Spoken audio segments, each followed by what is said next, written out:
आते हुए देखते हैं, उसमें सबसे अभिन्न हिस्सा है सेमीकंडक्टर का। इंटरेस्टिंग और बहुत बढ़िया जेवी स्टिच होता है वो। आप देखते हैं कैसे प्ले आउट होता है, फॉक्सकॉन और वेदांता मिलते हुए साथ आते हुए।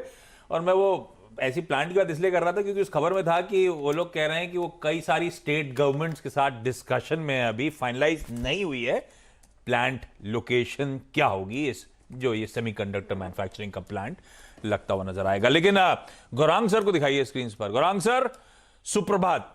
ये बाजार की चर्चा बाद में, क्योंकि अभी वेदांता छेड़ दिया है, तो पहले इस पे ये कैसे देख रहे हैं आप? ये डेवलपमेंट है तो बड़ा इंटरेस्टिंग, दुनिया भर में सेमीकंडक्टर की बात हो रही है और अब वेदांता ने फर्स्ट मूवर एडवांटेज ले लिया है।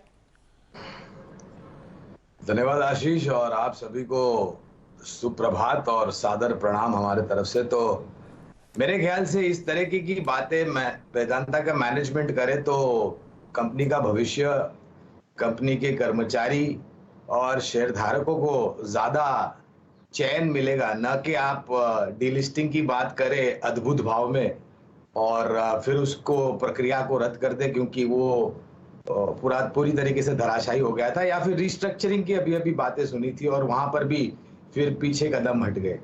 तो इस तरीके की रणनीति आपको काम में लानी चाहिए, न कि ऐसे बयानबाजी करे जिससे विश्वास डगमगा जाए। शेयर बाजार पर तो मैं अवश्य टिप्पणी करना चाहूंगा क्योंकि कल के माहौल में जो वातावरण था और जो टिप्पणियां मुझे सुनाई दी थी आशीष, तो मुझे कहीं ना कहीं ऐसा लग रहा था कि रशिया ने यूक्रेन के ऊपर मिसाइल्स तो दागे कि नहीं दागे वो तो बात की बात है, लेकिन भारतीय शेयर बाजार पर बहुत सारे मिसाइल छोड़ दिए थे ऐसा लग रहा था। और लोगों की टिप्पणियां सुनकर के मैं बहुत ही अचंभित रह गया था। मेरा ये मानना है आशीष कि इस प्रकार के करेक्शंस आना लाजमी है, अंतर्राष्ट्रीय कारण को लेकर के, स्थानीय मार्केट के कारण को लेकर के, लेकिन इस तरीके से पूरी तरीके से धराशायी हो जाना ये उचित बात नहीं है। और अगर शेयर बाजार में आप आ रहे हैं तो आप में उतनी ही हिम्मत चाहिए जितनी आपको रणभूमि में हिम्मत की जरूरत पड़ती है। तो खरीदारी की कवायद हमने कल भी करी थी और आज के तारीख में भी करी है, बशर्ते कि आप पूरी ताकत लगा करके नहीं, धीरे धीरे करें और सक्षम मजबूत कंपनी में करें। ओके तो भैया रखिए वेदांता को रडार पे। ये शेल्सन ने बिल्कुल सही कहा, वो जो आप बार्स दिखा रहे डायरेक्टर साहब, 7 ट्रेडिंग सेशन, क्योंकि कल सुबह भी एक चर्चा हो रही थी वेदांता पे ही, 7 ट्रेडिंग सेशंस में अच्छी मजबूती ऑलरेडी, सरप्राइजिंगली हर दिन उछाल के साथ ट्रेड हुआ।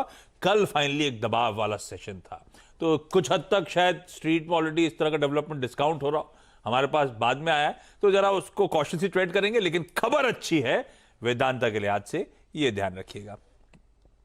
अच्छा, बाकी की इंपॉर्टेंट डेवलपमेंट्स के लिए एक काम करते हैं। हमने सिप्ला पे बात कर ली, हमने बात कर ली वेदांता पे, और अब वो इंपॉर्टेंट नंबर्स, रिजल्ट्स। 2 निफ्टी की कंपनीज के नंबर्स अवेटेड थे, एक था कोल इंडिया और दूसरा आइशर मोटर्स। मानस, इन दोनों के स्टॉक्स रेडी रखिएगा आप। मैं पहले हर्षदा से नंबर्स समझ लेता हूं, उसके बाद आपके पास आऊंगा। हर्षदा, नंबर्स कैसे रहे? नंबर्स में प्रेशर देखने को मिला है आयशा का। अगर आप सालाना आधार पर नंबर्स को एनालाइज करेंगे तो प्रॉफिटेबिलिटी पर दबाव है। उस आंकड़े के साथ शुरुआत करते हैं। मुनाफा देखिए करीब 14% घटता हुआ, रेवेन्यू में बहुत ही फ्लैट परफॉर्मेंस है, सिर्फ आधे % तक की वृद्धि देखने को मिली है। और साथ ही साथ अगर बिट बेसिस पर आप देखेंगे तो 19% तक का करेक्शन या फिर गिरावट देखने को मिली है इस पर्टिकुलर क्वार्टर में सालाना आधार पर। मार्जिन जो है, अनुमान था ये करीब 21% पर आकर टिकेंगे, लेकिन 18.5% पर आए, तो मार्जिन पर एनीवेज दबाव देखने को मिला है। लेकिन कंपनी की मैनेजमेंट क्या कह रही है? मैनेजमेंट ने साफ कहा है कि जो सेमीकंडक्टर की शॉर्टेज है उसका इंपैक्ट साफ देखने को मिल रहा है बिजनेस पर, तो वो एक चीज है जो शायद आगे भी रहेगी। थर्ड वेव का भी इंपैक्ट इनफैक्ट इनकी सेल्स पर साफ देखा गया है।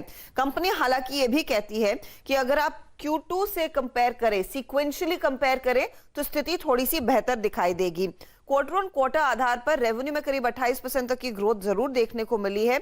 EBITDA adjusted for one of जोड़कर देखें तो 32% तक का इजाफा दिखाते हैं। ये क्वार्टरली आंकड़े हैं, लेकिन ईयरली परफॉर्मेंस खराब और प्रेशर वाला।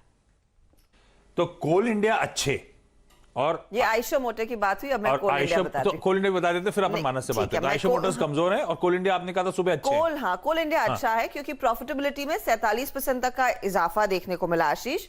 रेवेन्यू 20% बढ़ता हुआ दिखाई दिया। एबिटा आप देखेंगे तो करीब 32% बढ़ा है इस क्वार्टर में, और साथ ही साथ मार्जिन्स में अच्छी इंप्रूवमेंट 24% के मार्जिन, और मार्जिन के फ्रंट पर दरअसल उम्मीद से बेहतर आंकड़ा देखने को मिला है, क्योंकि 23% के आसपास के मार्जिन का अनुमान था।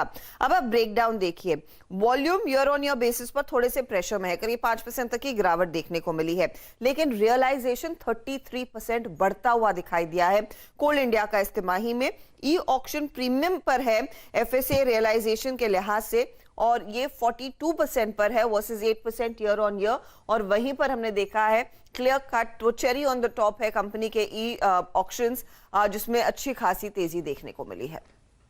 ओके, तो आइशर मोटर्स की पहले चर्चा कर ली जाए।